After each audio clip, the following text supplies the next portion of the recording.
You're listening to the Good Old Boys Fantasy Football Podcast. Now here's your hosts, Kevin, Derek, and Alex.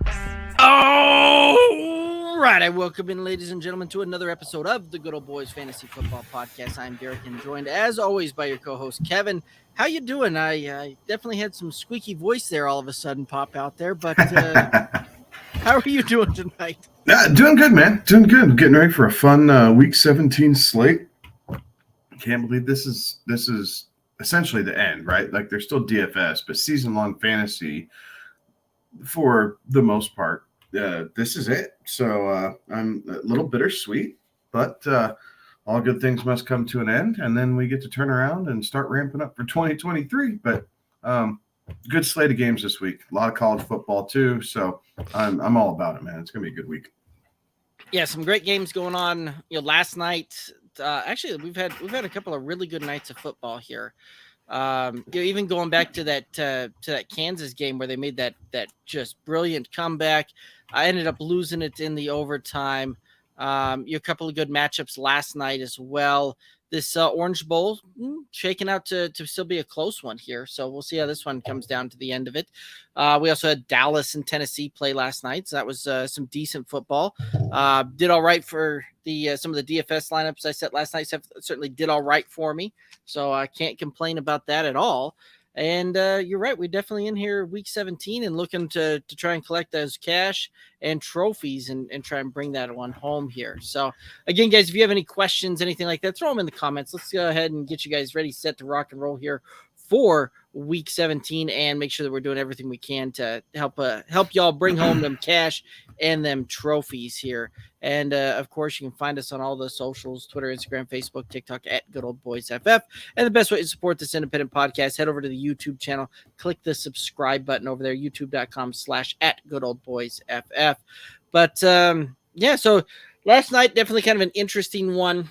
Tennessee made that a little bit more competitive than I thought that it would be on that one. They definitely put up a few more points than I thought they would. But it's an interesting matchup here that the AFC South is going to come down, regardless of what happened last night, is still going to come down to a Week 18 battle here between Tennessee and Jacksonville. So, yeah, and that should be a good one. Jacksonville's playing really good football right now. Tennessee continues to skid. Like, they seven in a row now, right? They've lost 7 games in a row, and they could still win the division and make it to the playoffs. Like, my money's on Jacksonville. I think they're on the upswing. I think they have more to play for. I shouldn't say more to play for. They're playing more inspiring football here at the moment. I think that's where I'm getting after. So I'm banking on Jacksonville, but we shall see next week because it's probably going to be the Sunday night game, honestly. Yeah, very well might. Certainly has probably the biggest playoff implications going on next week. It's weird, too, from the standpoint that Tennessee, we don't know who's going to be the starter next week. Are we going to see Josh Dobbs again? Are we going to see Malik Willis out there? Ryan Tannehill, seemingly done for the season. And do we see Derrick Henry bounce back and play? I think we do in that one. So very, very interesting. I think Henry came out and said he's expecting that he will play in Week 18. Tennessee has a quarterback problem, right? And they've had a quarterback problem here for a while. Ryan Tannehill did not look good this year. Malik Willis is a rookie, but he sure doesn't seem like he's as good as advertised. That Dobbs stepped in, showed small flashes of competent quarterback play, and then a deer in the headlights after others. It's a lot of bad quarterback play coming out of Tennessee right now. Right. It makes you wonder how much of Ryan Tannehill that we saw the last few years, was it really, that we saw kind of this resurgence and him getting that much better having left Miami and coming to Tennessee, or how much of that really we could lay on the feet of A.J. Brown there and that play action pass and having a receiver that can be the difference maker in a play action pass when you got a guy like Derrick Henry to set up the run for you. I guess it's a bit of both. I think offensive line play has a lot to do with it too, right? Tennessee, this offensive line is completely different than what they've had the previous 3 seasons. Mm-hmm. That was a really good offensive line. This one has holes, right? This one has gaps. They lost two or three of their offensive linemen. Another one went down to injury this year. So they've had to do a lot with a little, if that goes. And it shows, right? I think that's part of the reason Henry's rushing yards are down. I think that's part of the reason Tannehill's efficiencies were down. On top of the fact that, yes, they traded away A.J. Brown, right? So the passing game was instantly going to suffer. But this is not a playoff team, right? And whoever draws – if Tennessee were to get in, whoever draws Tennessee is licking their chops because they're thinking, all right, now we are on to – we are out of wild card weekend and onto the divisional round. Right. Well, because you're going to get the team that's sitting there, since Tennessee's would be the divisional winner if they make it into the playoffs. They're going to get the home game. They're going to have the higher seed. They're going to be like the 4 seed type of thing there. So, if you're sitting there and they're the 4 seed, you're going to be playing the 5th seed in that one is how that would work. So, and the 5th seed, you may still see a team like Cincinnati be the 5th seed. You may see a team like Baltimore be the 5th seed. You've got some interesting matchups there that could come to play and could come to roost on that one. And the Tennessee Baltimore matchup is the one that Tennessee would want the most mm-hmm. because Baltimore can't throw the ball either. Right. Right. Right. Tennessee against Cincinnati. Tennessee does not want that matchup. No, they do not want that matchup at all. They are huge Bengal fans right now because they know they can't stop the pass, and Cincinnati does a great job of chucking it around the yard with Joe Burrow and company. So, I hope the Jags make it. I think they're more interesting. I think it's nice to see Trevor Lawrence take this step after Urban Meyer kind of derailed his rookie year. Travis Etienne has had a really good season after being injured all of last year. I think he will continue to develop going into technically year 3. And don't forget, they get Calvin Ridley to add to this receiving core. Evan Ingram has been an amazing, unexpected bonus, right, to help out mm-hmm. this receiving core. But Calvin Ridley, Christian Kirk, and Zay Jones, that's not a bad 3-headed monster. I'm not saying it's top 5, but that's certainly serviceable, especially for that division and how bad everybody is. Right. And it'll be interesting to see because Evan Ingram also kind of that signed on that 1-year prove-it deal. So I think he's certainly going to be getting a much better contract this year than he did last year in free agency. I think he stays. I think he probably does too. We haven't even begun to touch free agency, but I think he stays. The Giants wrote him off. I think Jacksonville really kind of showed interest and wanted him to be this guy. And I think that the way that they're probably going to play, right, with having Trevor Lawrence and getting Calvin Ridley, and you have a young, running back with Travis Etienne. The tight end works, right? He is Lawrence's security blanket, and why not keep him around? Sign him to a 3-year deal. Mm-hmm. He'll probably want 4 or 5, but sign him to a 3-year deal. Give him some money, make him happy, and then let's see how Lawrence really develops over these next couple of years and decide, all right, is it time? Because in 3 years, that will be when Lawrence's rookie contract is up, and either he will get signed to the big one, or they will be looking for another one either, and it makes it easy to dump Evan Ingram at that time. Right. So, definitely some interesting things going on there. And I've heard a lot of people out there, a surprising number, actually, of folks out there saying that Jacksonville is going to just rest their guys this week. Because it doesn't matter if they win or lose. So it really matters what happens next week. And kind of we'll touch on that, a little bit more on what our thoughts are on Jacksonville when we get to that matchup. But for everybody out there that's kind of subscribing to that school of thought, this is a young football team. This is an organization that is needing a drastic culture shift and needing to do that. And so Doug Peterson's a guy that understands that he's got a younger football team, and it's hard. This is not a group of seasoned vets and seasoned pros that it's we understand the ins and outs and we can get up for a single game type of thing. Like, this is one of those that with this a young team, they're going to need to ride that momentum into the playoffs, and nothing derails momentum then pulling your starters, pulling a game plan that's less than exceptional, all of those types of things going into a matchup that on paper is an easy must win, and it's still a divisional opponent, divisional game there. But the last thing you want to do is give these guys let them think it's okay to look past an opponent to next week. And especially with a young team and a young nucleus like he has here. So I fully expect developing a winning culture, or they're trying to develop a winning culture. And for all the reasons you just said, you can't sit these young players and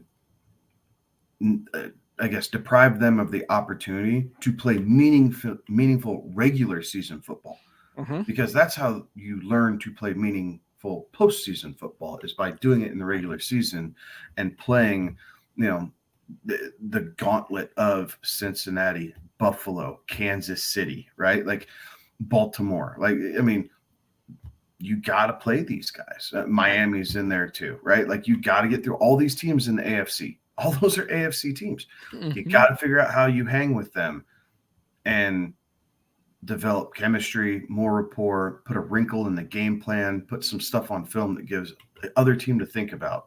And you can't do that by sitting your starters.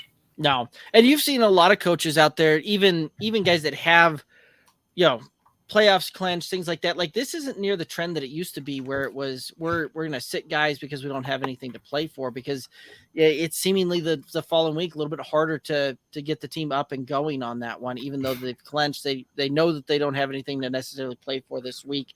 And that's why we see a lot of these teams roll out there. They play the starters for, the first quarter, part of the first half, and then they roll it in there and save these guys from injury type of thing, and make sure that they're going into the playoffs healthy. But anyway, I digress. Kind of took us down a rabbit hole there a little bit. But anyway, any other thoughts on that, or you want to start breaking down some games? No, let's get into the game breakdowns. We'll touch on this more here in a little bit when we get to that one. But let's go ahead and start hammering out this slate.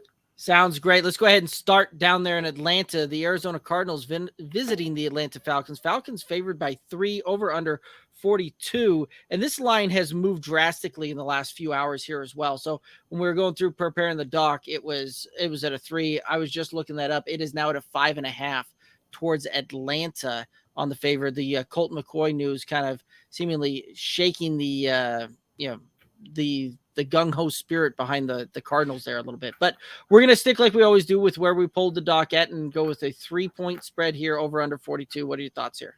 I like Atlanta at 3. I would actually, if we were going live, I would have taken the Cardinals. David Blau is a gunslinger. We saw it with Detroit, and he can do some damage. I like this. I really probably like it as a field goal game, but again, we don't take pushes. So I'm going to take Atlanta to cover, and I'm going with the over here. Both teams have defenses that are susceptible. Atlanta does play better at home.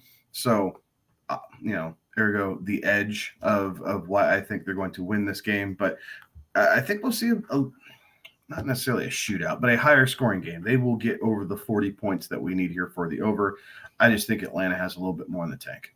Yeah, I mean, this one strikes me as almost a 21-24 type of game when it's all said and done. I do think that Atlanta, I'm going to take the home team to win that one. You're right. David Blau definitely has shown some tendencies to throw the ball around the yard there a little bit. Also has a tendency to turn the ball over a little bit there as well. So, there's some very interesting dynamics at play on that one. Tyler Algier is a guy that I think is going to go bonkers in this game. We've seen this 2 weeks in a row where Tyler Algier has had great fantasy weeks. 2 weeks ago, he was running back 5. Last week, he was running back 14. I think he puts up another top 20 finish this week. And that's part of the reason I took his prop of over 75.5 rushing yards in this one. Very good. I'm taking a Drake London anytime touchdown. Desmond Ridder has been targeting him early and often. When they do throw the ball, they're going to be able to have some success against this Arizona defense. So I think Drake London sneaks into the end zone and scores a touchdown. I like that one. I could see that one coming true. All right, let's go ahead and head out straight to our next matchup. We're going up to Detroit. The Bears and the Lions meeting up. Lions favored by 6, over under on this one, 52. What are your thoughts here? Bears get the chance to play spoiler, right? They're eliminated. Lions still have an outside shot of getting in. Had a setback last week against Carolina. I think they do right the ship. I think Detroit wins this game. The 6 scares me a little bit, but I am taking Detroit to cover it. But I do think this has the potential of being one of the more higher scoring games this week because both defenses leave something to be desired. Yeah, they certainly can put up points in this one. However, that 52 number does scare me just enough that I think we're going to come in under. So I'm going to take the under on this one, but I do think Detroit covers. Detroit's been very good against this, as far as winning out against the spread, things like that. They're 10-5 through their 15 games this year against the spread. And I think that one continues to come home here. Detroit realizes this is a must-win game for them. And I think that they do everything they can to go out there, win this game, and do it by more than 6 points here. Jared Goff has had some insane home road splits this year, and that tends to favor more so those higher scoring affairs. But again, I think we see this just come under, but I do like Jared Goff in this matchup. And I see him going over 276.5 passing yards in this one. I have Justin Fields going over 75.5 rushing yards. I think this is going to be a big way for them to stay in this game, is for Justin Fields to be able to use his legs. They have a cast of nobodies. They're catching the ball.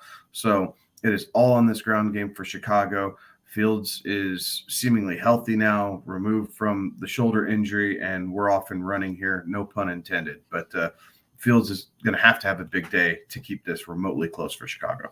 True, but pun intended was definitely funnier. So I'm just going to pretend that it was intended. All right. Anyway, let's go ahead and head on over here to Kansas City, where the Broncos, the Chiefs are meeting up. Kansas City favored by 12.5, over under on this one, 45. What are your thoughts here? I'm taking Denver to cover.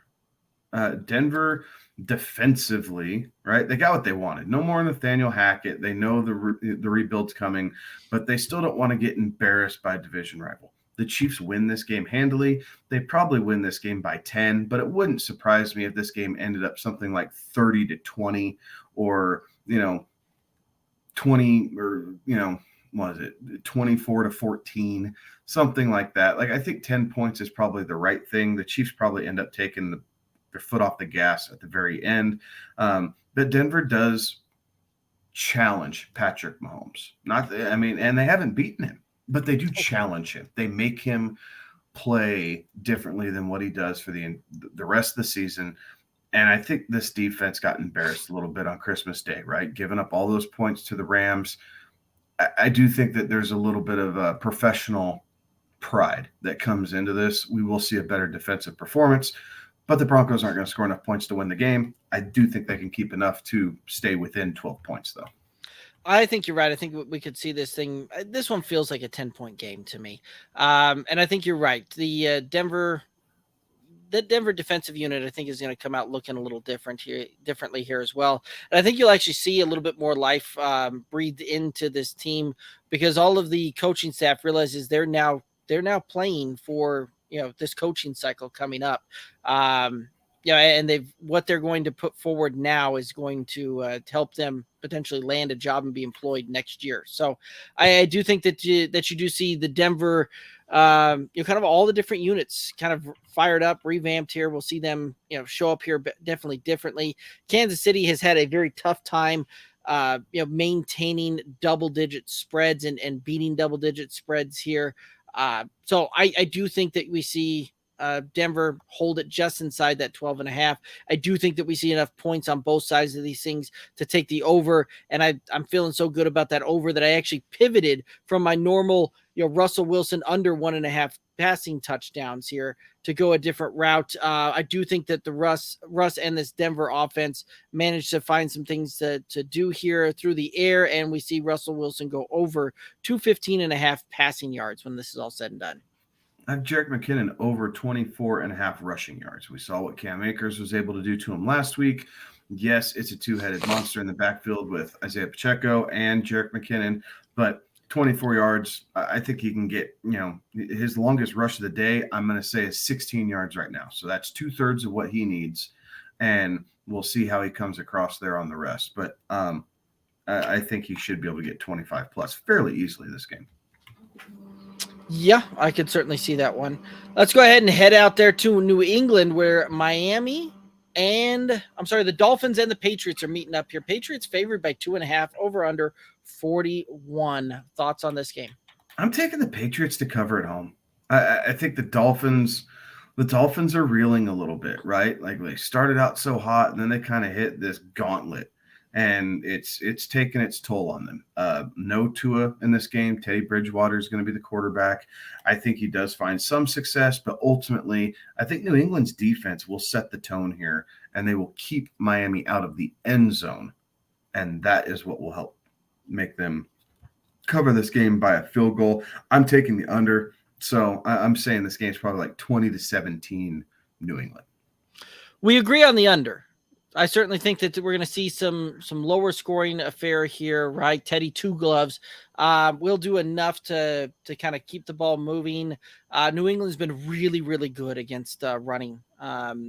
And so if you've got Jeff Wilson, you've got Raheem Mostert, I'm not seeing very good games for them in DFS and in season-long championship type of deals there. So I'd be looking to pivot off of those guys there. But I do think that Miami finds a way to cover this thing. They've managed to win 4 straight against New England. They've just seemingly had the Patriots number here the last couple of seasons, and I think that continues. I think that there's a good chance that Miami finds a way to win this game. And if not, I think that we keep this thing to the point where this is a 1-2 score or like a 1 or 2 point game. So I'll still take the Miami with the points on that one. I do think that Jalen Waddle, who is a masterful yak kind of player here and can get a 1-touch, 5-yard 1-touch, take it to the house for 60 yards. I really like his prop here of over 55.5 receiving yards. And this is one of those that we could see this one taken care of in one play and, on one play with 50 yards of, yards after the catch, even on this one. So I do like Waddle's prop on this one. Fair enough. I'm going to help you get there. Teddy Bridgewater over 230.5 passing yards. They're not going to be able to run the ball. It's going to all be on Teddy. Oh, I like it. All righty. Next matchup here. We're heading to New York. The Indianapolis Colts, New York Giants facing off. Giants favored by 5.5, over under 39. What are your thoughts here? I'm taking Indy to cover here. Again, this Giants team is reeling. They've kind of been figured out. Indianapolis does a really good job stopping the pass. Not as good of a job stopping the run in most cases. I think the Giants, as much as they would like to, and they're 11-4 against the spread this season, I think this 5.5 is a bit too much for the Giants to cover. So if I had to choose, I'd say probably the Giants on the money line, but I am taking Indy to cover the 5.5 in a low-scoring affair. I'm taking the under also. Yeah, I think the under is certainly in play here, and I think that's probably where this thing's going to land. But I'm going to take the Giants to go out and hit this one, right? Like I don't trust the Colts offense. I don't trust what they're doing here. I can't trust the Colts to put up more than about 10 or 13 points. Like realistically, that's kind of where I see them on this one. They seemingly are a team just in shambles, and the Giants at least are playing for something. They're still playing for playoff position. So I think that we're going to see them show up and take care of business here. When the sun's all said and done, I see this being like a 17-10 kind of game. Low scoring, not a lot of fun to watch, not a lot of points put up, but I do like Daniel Jones's rushing prop here of over 30.5 rushing yards. I have a rushing prop as well, just on the other side. I'm thinking Zach Moss goes over 60.5 because of the passing deficiencies that Indianapolis has. Zach Moss showed a little bit of life last week, right? Like he wasn't a bad plug and play for emergency purposes. Obviously, no Derrick Henry this week. So if you're a Derrick Henry owner, hopefully you're able to find a pivot. This could be a potential option to help win your championship. All righty. Let's go ahead and head on out to Philadelphia, where the Saints are coming to play the Eagles. Eagles favored by 6.5, over under 42 on this one. What are your thoughts? Eagles over. It doesn't matter that it's Minshew and not Jalen Hurts. I think they showed enough against the Cowboys. That's a tough game to play there on the road last week where they lost. They had some time to regroup. Hurts got 1 day in with the ones, but Gardner Minshew's been spending the rest of the time with them, so I think he's going to be well prepared. And overall, I think they win this game and try and do it in convincing fashion, so they can, only play the starters for the first half next week before they rest everybody, because they will lock up the number 1 seed with a win this week. Right. And that's a big deal for them, especially if they win this one. You can essentially give Jalen Hurts 2 weeks to really get back ready to go before that, before their first playoff game here with a win. And I think Philly's going to do it, right? The Saints have been just bad all year long, right? Like the fact that when I look at their record, they're sitting at 6-9. It makes me question, how in the world did you get there? Because the on-field product certainly hasn't been very good. And I don't see anything changing on that one. I think Philadelphia comes out, this feels like they could win this thing by 10 or 14 points when it's all said and done. The one thing that worries me a little bit about the point total on this is New Orleans going to contribute enough to get there? I think that they probably do.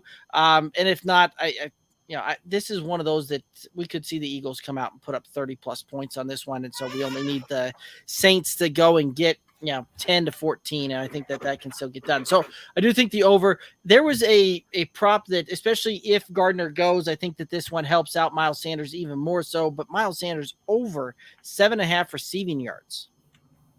Now I have Devonta Smith over 58.5. Big week last week against the Cowboys. I seemingly was Gardner Minshew's preferred target. I think we see some more of that again. So Devonta Smith over 58.5. Before we move on, I have a question for you. Mm-hmm. Does the Rust storyline play in with you at all? If the Eagles win this game, mm-hmm. We had no Jalen Hurts last week, none this week.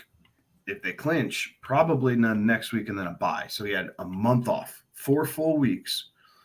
Yes, he's healed, right? We think that would do wonders for his shoulder for a potential playoff run. But does that take him out of sync with what has been a really, really good and really great fantasy applicable offense? No, I don't think it necessarily does, right? Jalen Hurts has certainly put in the work all offseason to become a much better passer than we've ever seen him at any point in his career. I don't think that necessarily changes much. And the fact that if he's fully healed, the mechanics will be there, right?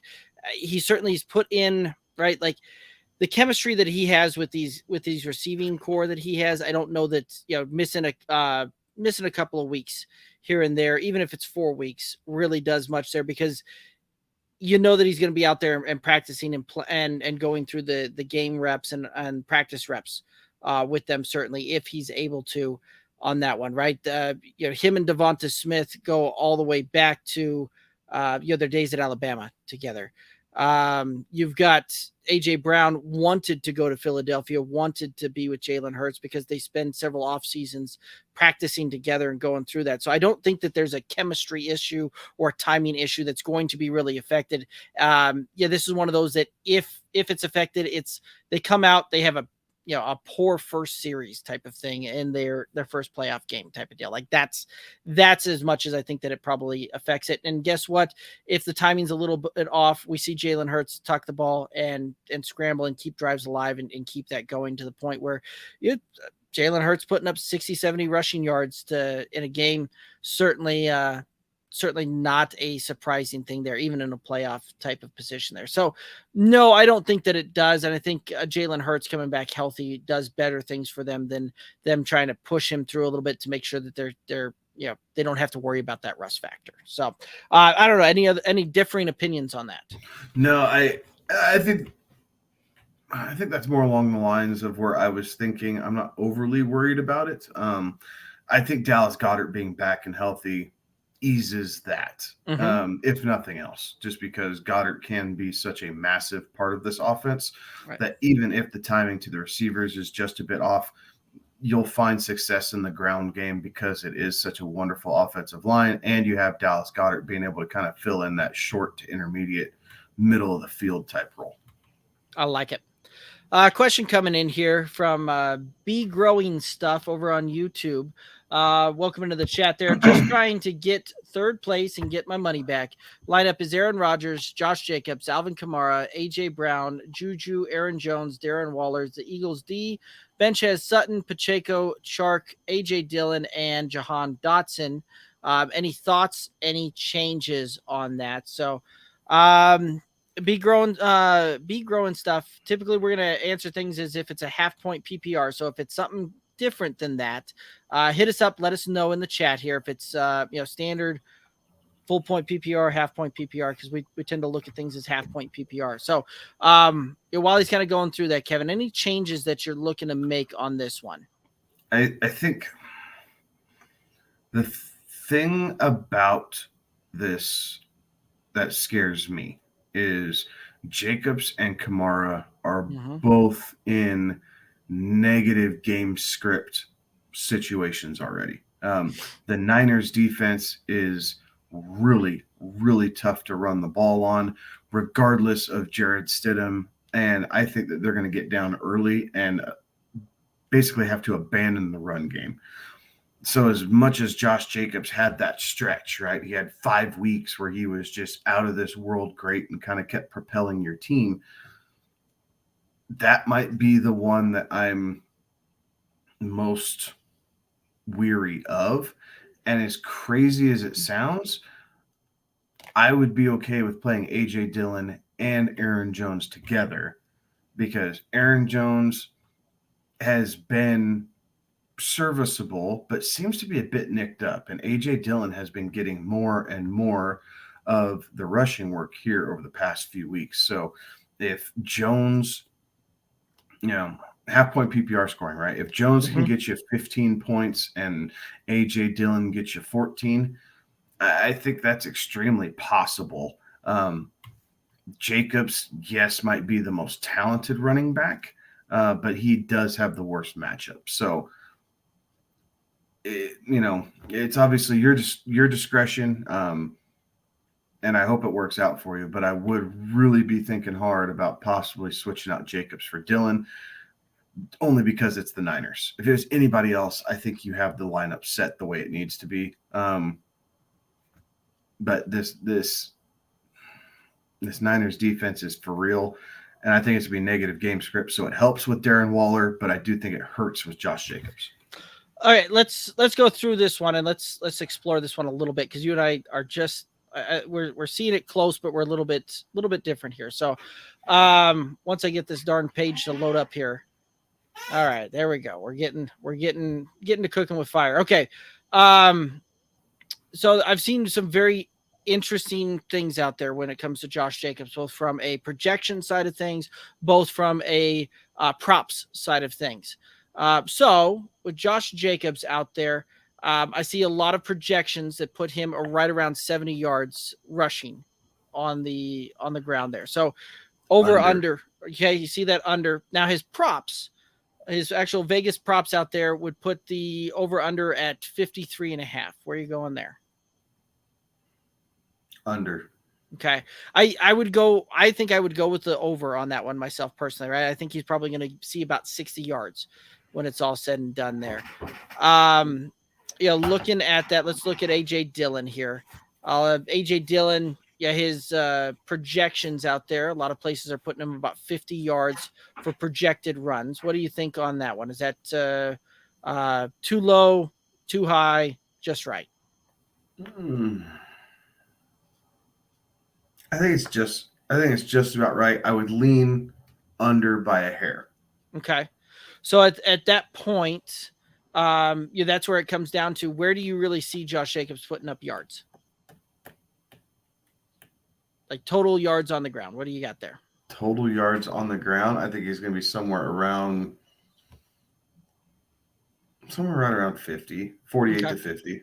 So right there, you see where A.J. Dillon, Josh Jacobs, close-ish in there, right? To the point where it's almost a coin flip from the yardage. And at that point, it's going to come down to who do you think is going to fall into the end zone. And this is one of those be growing. This is just kind of how we go through some of the stuff and how we walk through some of these things. At that point, right? Like, who do I think is going to have a better chance of falling into the end zone? I think it's got to be I think I'm there with you. You may have talked. I think I'm taking Dillon against the Vikings. Yeah. I'm not saying that the Raiders won't score against the Niners because these are professionals, right? You can go out and score, points in a game, but holy smokes, like it wouldn't surprise me to see Aaron Jones with, a receiving touchdown and A.J. Dillon with a rushing touchdown. Right. They get inside the 3-yard line and they let Dillon finish it off. Or if he breaks one, hell, that's what he did last week, wasn't it? Breaks off a 24-yard run and scampers in. Like, he is fresh, guys. Like, he really is fresh. And Aaron Jones, as great as he's been, I do think is nicked up a little bit. There's something not quite there. And he's been limited with the knee and ankle. Yeah. So I think Dillon's possibility for a touchdown on comparable yards, comparable receiving work. I think I would take Dillon's touchdown upside against the Vikings as opposed to Jacobs against the Niners. Right. And that's kind of where that came to be, because I was sitting there looking at that thing going, this has got to be an easy Josh Jacobs, right? Like, don't do that. And the more we dove through that, I think you're right. I think that it comes down to the point where you're not going to see much of a difference from total yards put up between these two. But I think that A.J. Dillon certainly has a much higher chance to fall into the end zone at least once or twice in this game. And if Aaron Jones misses time, which he saw Aaron Jones was only out there about 38% of the snaps shared last week. And he's been banged up at practice this week as well. They're continuing trying to get right there a little bit. But so there's a good chance that we see A.J. Dillon to have a bigger workload on this one as well. And that and be on the field more. So yeah. The more we talk through this, the more I'm leaning towards A.J. Dillon. And I'm probably going to go with the A.J. Dillon, and I'm probably going to go with Kamara. Just because I don't want to. Yeah, I really don't want to put my But then you're also talking about stacking Dillon, Aaron Jones, Green Bay players against the Minnesota defense that's been putrid the last 4 weeks. Right, and they're really putrid against the pass. They're really putrid against the pass. Here's a possible pivot. Okay, for the sake of, you had Jared Goff going over 283 passing yards, right? I think that's what his prop was when we were talking about the Lions game earlier. Mm-hmm. What if the pivot, as crazy as it seems, is you take out Jacobs, you pick whichever Green Bay running back you feel most comfortable with, and you throw in DJ Chark for the high side? It's a stretch, right? It's not the sexy name, right? Dillon, right. Jones, Jacobs, those are the sexy names, right? But game flow and how we think this could work.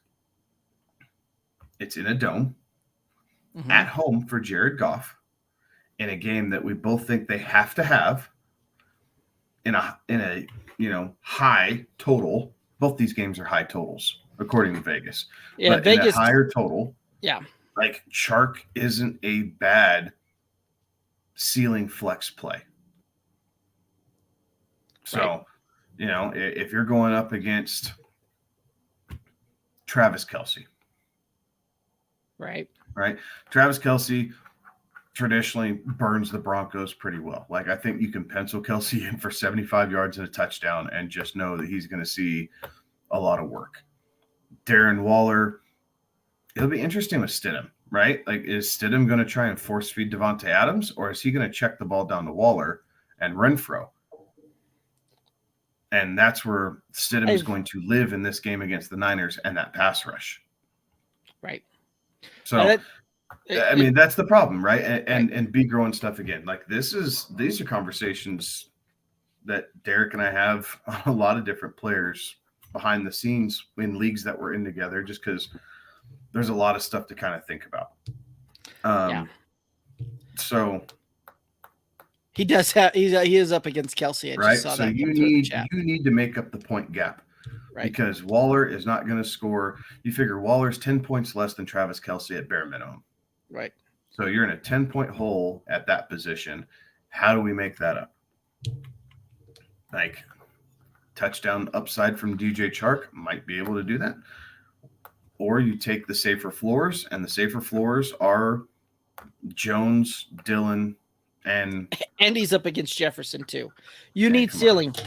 You've got to go get ceiling in this one. Like that's where it's going to come down to. So that does start swinging that a little bit more. So if you're up against both Kelsey and Jefferson, you're going to need some ceiling shots here. Yeah, AJ Brown helps. Yeah, I mean AJ Brown probably holds his own a little bit there, but who's his wide receiver 2 that you're playing against?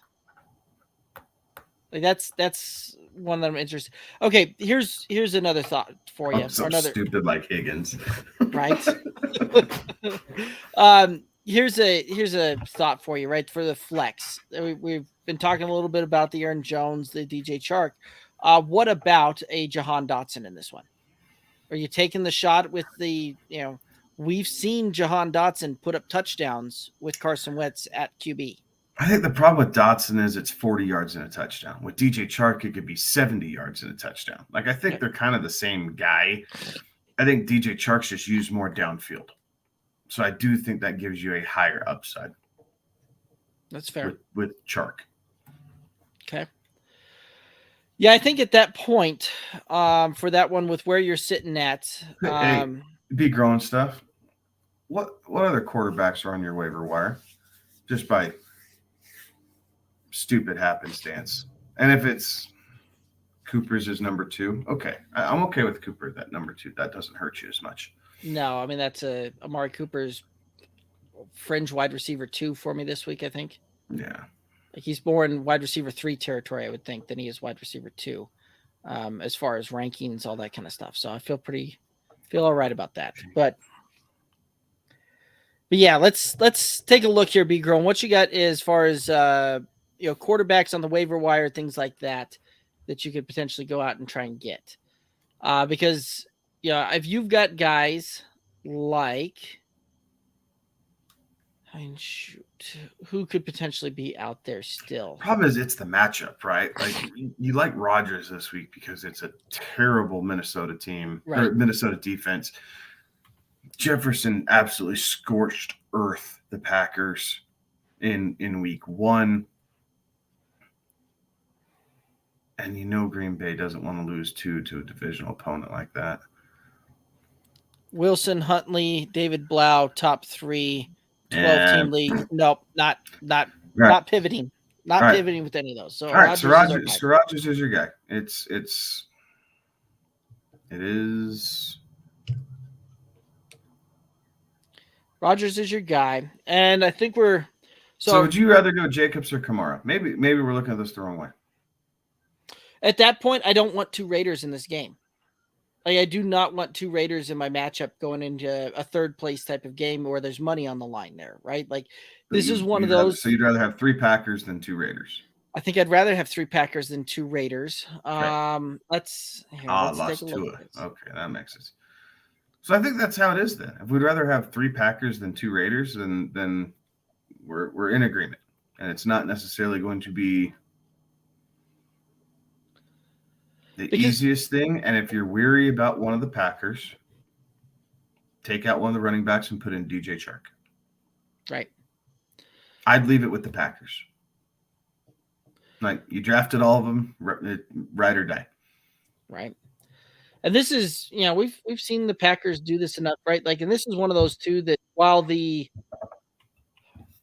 I think that this actually helps out because the Packers are going to move the ball, I think, more so through the air than on the ground here. Now, don't get me wrong, both of these running backs, I think you're going to see plenty of touches. But when it's all said and done, Watson's dinged up too, right? Like, right, there's no guarantee that Watson's playing yet. There's a good chance Watson misses, and so the Vikings are very susceptible to deep over the top shots on this one. So this could be one of those that you see Aaron Rodgers do a lot more dink and dunk using AJ Dillon, Aaron Jones out of the backfield. And those guys could PPR, or in a half-point PPR, even half-point PPR, you get to death by 1,000 paper cuts type of thing here. But Josh Jacobs, I don't trust Stidham. I don't trust the That game script's going to get ugly in a hurry. And there's all the noise with Derek Carr and how he left the team. Like, that smells fishy. Right. Like, Derek Carr gets bent. It looks like it looks really bad on Carr. And I don't care. The team tried to come out and PR spin it and make it seem like it was a joint decision and they understand and everything else.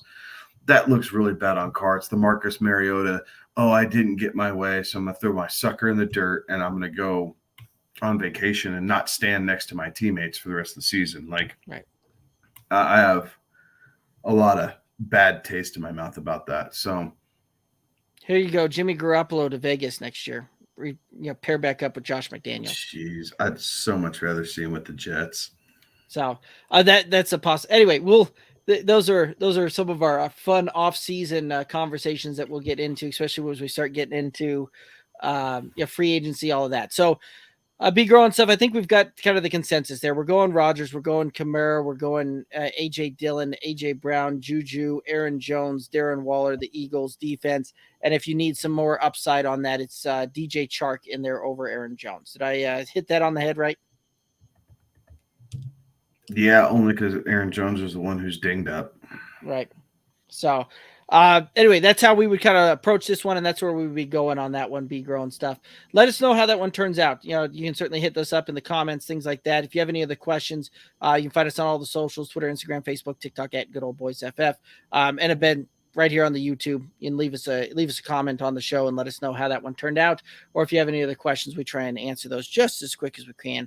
And again, guys, if you have any other questions, anything like that, throw them out there. Let's talk about these things. Let's help you guys get ready, set to rock and roll here for week 17 in your championship matchup or your third place matchup. Let's go get those cash and trophies. Let's go make it happen. All righty, let's go ahead and hit our next matchup here. We've got the Carolina Panthers heading down to Tampa Bay to play the Buccaneers. Buccaneers favored by 3 over-under on this one at 40.5. What are your thoughts here? I'm taking Carolina. They've been playing better football than Tampa Bay has. So I'm going to take the Panthers on the road to come in there, and I think they win this game outright in a low-scoring affair. I have the under. But Carolina's going to find a way to get this done, and I think they're going to find a way to sneak themselves in the playoffs here. Yeah, I don't. As much as I want to subscribe to that narrative, I can't go against the GOAT on this one. 3-11-1 against the spread. Yeah. Tom Brady is 3-11-1. They're a 3-point favorite. You know what you just did there?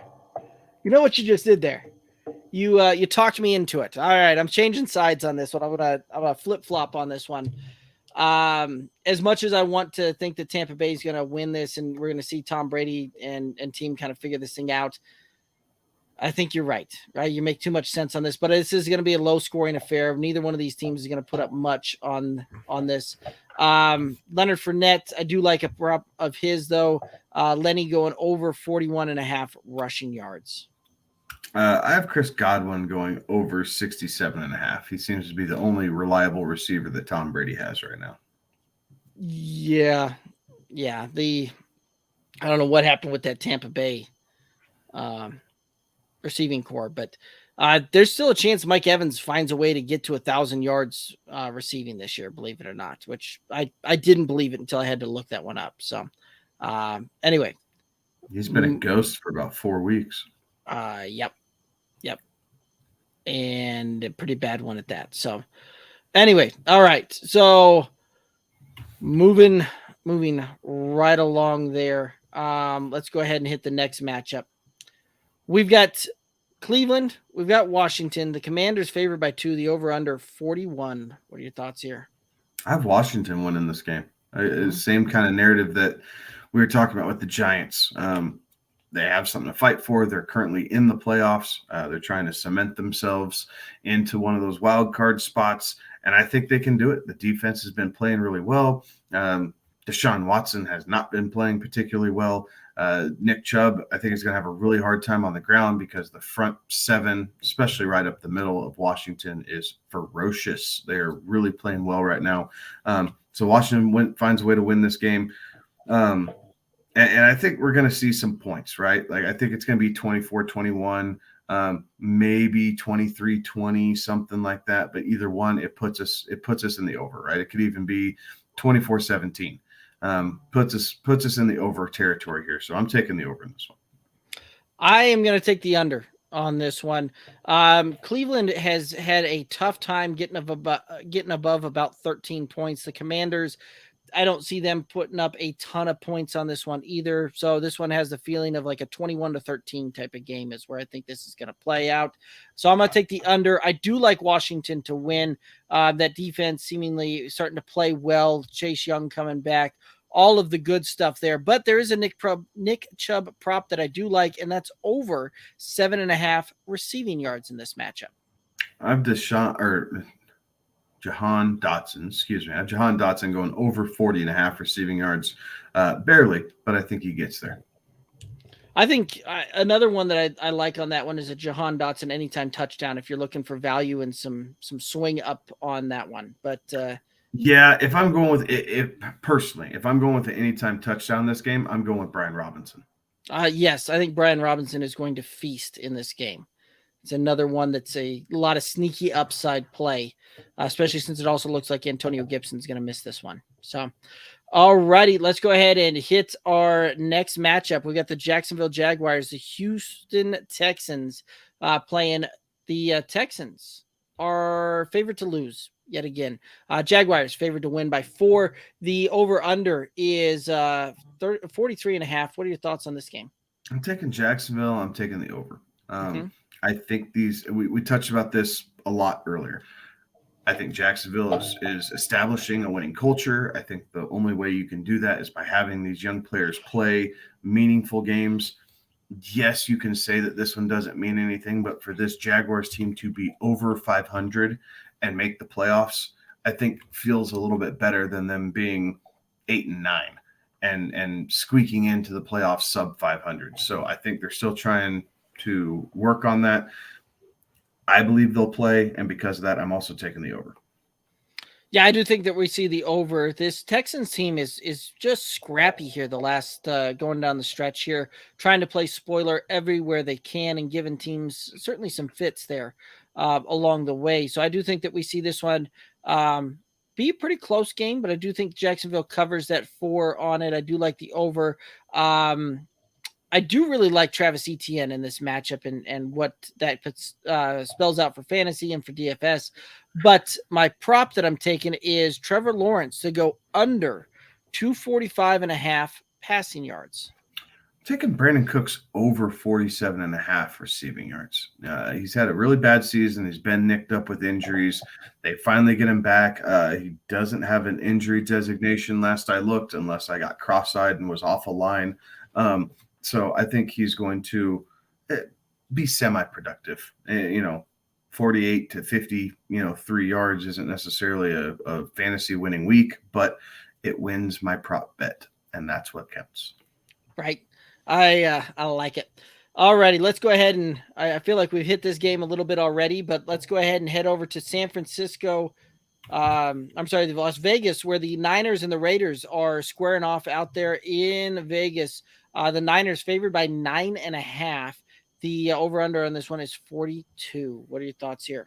I'm taking the Niners, and I'm taking the over. And I'm taking the over because of the Niners. I just don't think – I think Vegas is going to have a hard time stopping them, and even if it's just the ground game. But I do think that the Niners will find success in there. Also, I think this gets out of hand fairly quickly.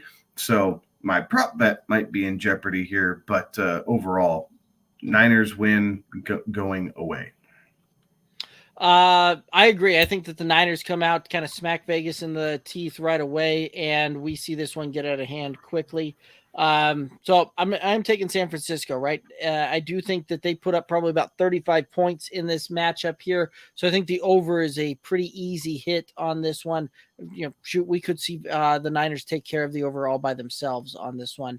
For a prop on this one, I do not like the fact that we're going to see a guy that hasn't started a game since college, realistically out there, hasn't really played much quarterback, even though he's been in the league for several years. And the guy that he's going to try and throw the ball to, not liking that matchup at all. So I'm going to take Devontae Adams under 65.5 receiving yards.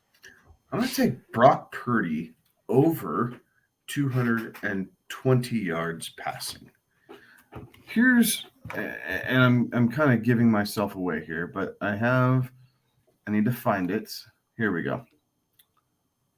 So since week 13, Brock Purdy is first in pass rating, first in passing touchdowns,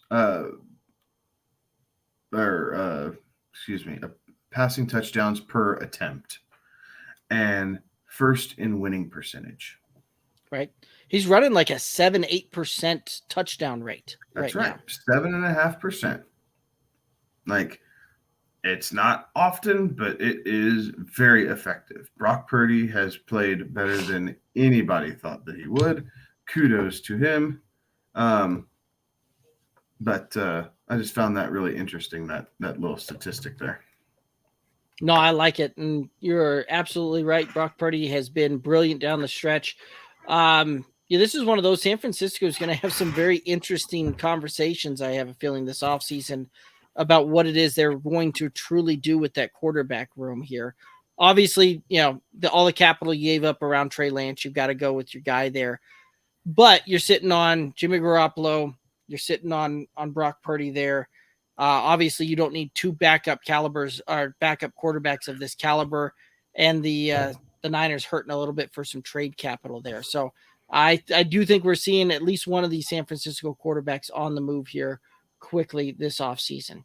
All right, let's go ahead and hit up next matchup here. We're heading to Seattle, where the New York Jets are headed to town. The Jets favored by 1.5. The over-under on this one, 42.5. What are your thoughts here? Taking the Jets. Mike White is the only reason I'm taking the Jets here. Otherwise, I do think it'd be Seattle if it were Zach Wilson or any other quarterback. So Mike White being back helps.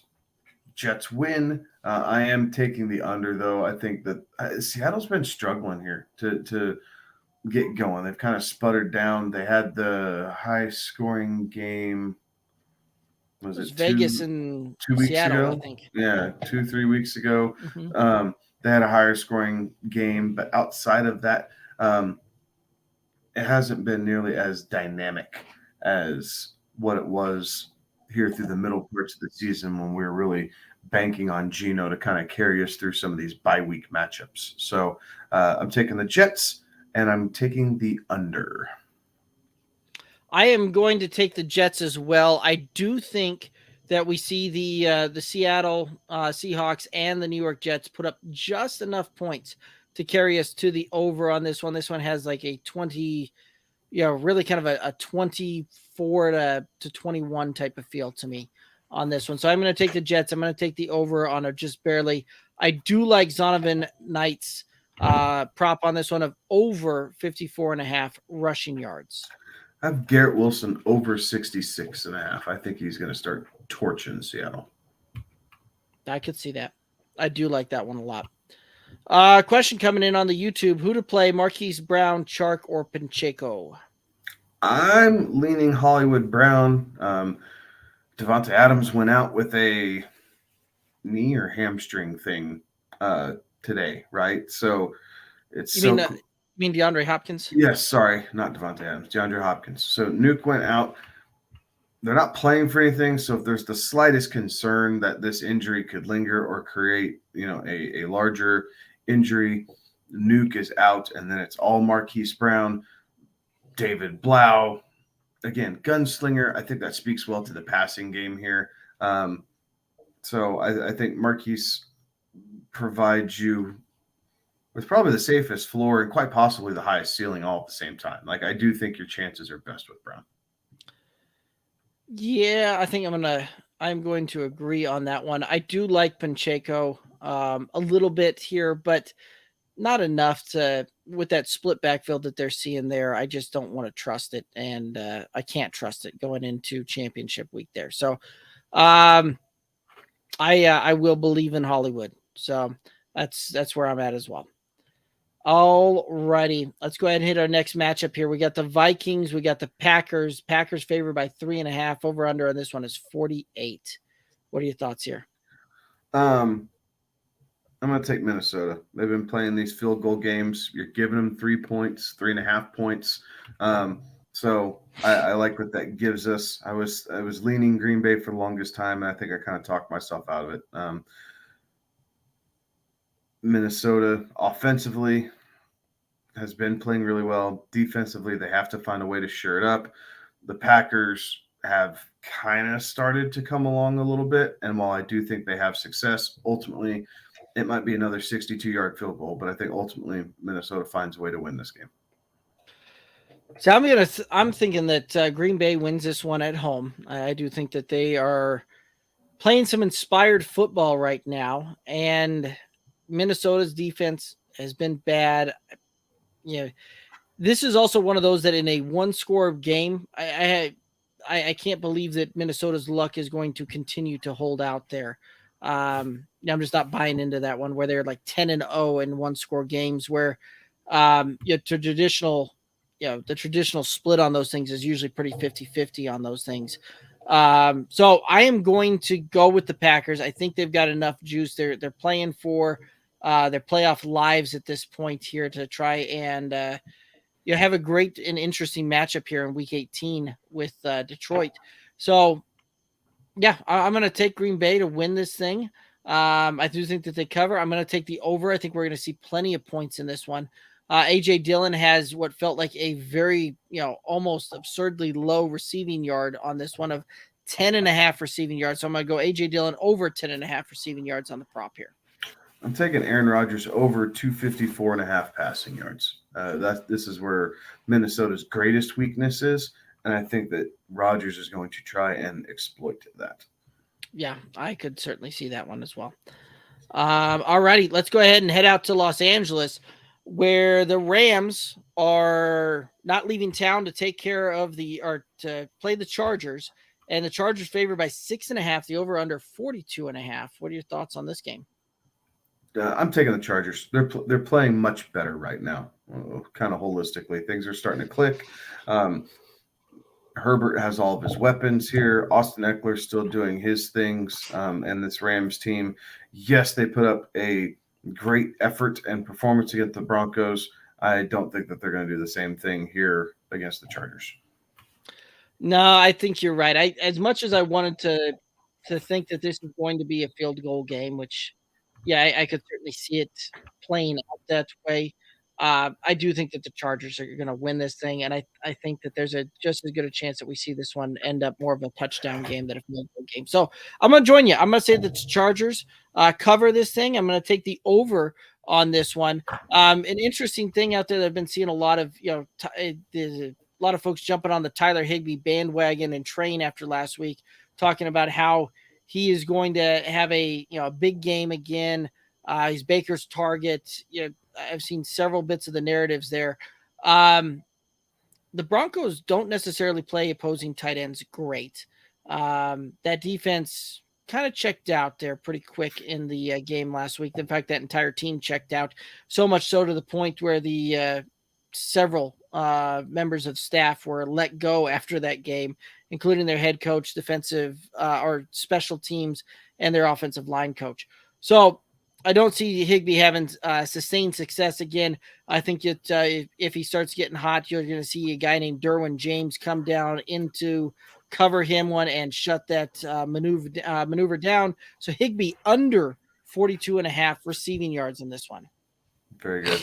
I have Akers going over 68.5 rushing yards. Kind of reemerged here the last few weeks. The Chargers still are not great against running backs. And I think Akers is able to capitalize. And they need him to capitalize to be able to keep this game close because you can't ask Baker to throw the ball against the Chargers, 40 plus times and expect to have success. Negative. That is absolutely correct.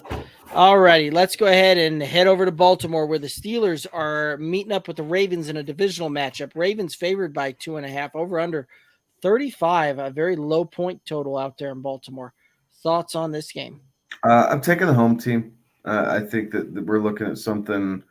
I think Baltimore wins this one by field goal, something probably like 17-14 or 13-16, and really 13-16 might be the real number. But Both teams are struggling offensively to move the ball. Both defenses are tough to run against and kind of force opposing quarterbacks to try and throw it. I think Huntley, with his ability to scramble and keep things alive with his feet, just outduels Kenny Pickett and the Steelers offense. Yeah, you could certainly be right on that one. However, I'm going to take the Steelers to win this one. I think that the Mike Tomlin magic is certainly still alive in this one. Yeah, amazingly enough, that we could see yet again the Steelers not finish below 500 and finish with a losing season. So certainly a possibility here. These two teams, when they met up a couple weeks ago, 3 weeks ago, it was a 16-14 game in which the Ravens won that one in a close matchup. Again, another close matchup. I think you're probably pretty close there when you say that this is a 16-13, 16-14 type of matchup. Not going to surprise me on that one. So I am going to take the under with you as well, but I do think that Pittsburgh finds a way to win this game outright. And a prop that I really liked was Najee over 10.5 receiving yards. Again, one of these props that he could take care of that on one play. Yep, I have J.K. Dobbins over 54.5 rushing yards. Okay. All right, let's hit up the Monday night game here. We've got the Bills, we've got the Bengals. Bills are favored by 1. The over-under on this one, 49.5. What are your thoughts here?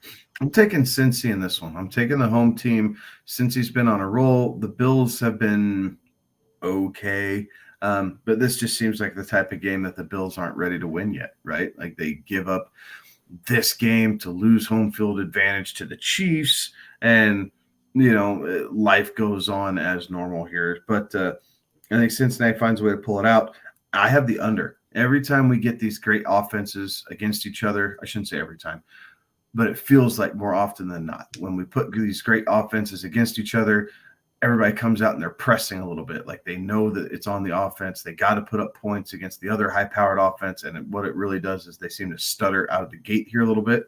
So I'm going to play the under in this game. I say we do not get to 50 points. Yeah, 50 points is a big number, especially in prime time, where these teams seemingly just always come ready to play, right? But the Bengals have been red hot. The Bills have been certainly still taking care of business, and it's not going to surprise me to see this one end 24-27. Like I think that's probably where we're going to see this. So I see it just creeping to the over on this one here, and so I am going to take the over. I do think that Cincinnati wins this one at home in a very, very fun Monday night game to watch. And this is one of those two that most of the time when we're talking your championship week, when it comes to fantasy football, the games are over, usually after, mid Sunday, you pretty much know you have some outliers there, here and there. This is one of the ones that the amount of fantasy championships that are going to be decided on Monday night this year, pretty high, I do believe, when it's all said and done. That being said, I do also see Joe Mixon having a pretty good game in this one. His prop is set at 50.5 rushing yards. I see him going over that. Very good. I have Josh Allen going over 46.5 rushing yards. I think they need him to use his legs to really kind of keep this Bengals offense off the field. Yeah, that's going to be the best way that you can try and beat Cincinnati is keep the ball out of Joe Burrow's hands. So, which when you've got a guy named Josh Allen, you want to keep the ball in his hands as much as possible as well. So, right. That seems like a winning strategy there. I like it. All right. Well, any other thoughts here on any of these matchups? Anything else we want to dive into here? No, I don't think right now. We'll definitely get into more of this random stuff during the offseason. But, good luck to everyone who's playing in championship weekend. Happy New Year to everybody. We'll see you all in 2023. Thank you for all your continued support. And as always, please like, subscribe, follow, hit us up in the chat. We're always happy to help. Absolutely. And again, guys, so kind of some programming notes here and what you can expect from us over the the coming weeks. So we're going to go live this coming Tuesday, as we always do, 11 p.m. Eastern. On Friday, we're going to be live again, 11 p.m. Eastern as well. Next Friday is going to be the last Friday show that we're going to do until we get back into next season as well. And, as we start getting into the off season, we're going to start breaking down draft prospects for you for Dynasty, our thoughts on the draft, team needs, all that kind of stuff, as progressing into all of the player profiles that you guys really seem to enjoy, and all of that over on the YouTubes and all of that. We're going to get heavily into those things and make sure that we're bringing you all of that content that you guys, seem to help you out getting ready for draft time next season here as well. And Kevin hit it up already, right? You hit us up on any of the socials, Twitter, Instagram, Facebook, TikTok, at Good Old Boys FF. One of the best places to support this independent podcast is on the YouTubes, youtube.com/@goodoldboysff. Make sure you click the subscribe button there. Really helps us out. Anyway, I do believe that that's going to do it for us. Again, any questions between now and whenever, hit us up on those socials. You know where to find us. Anyway, that's going to do it for us. He's Kevin. I'm Derek. Have a good one. Be safe. Toodaloos.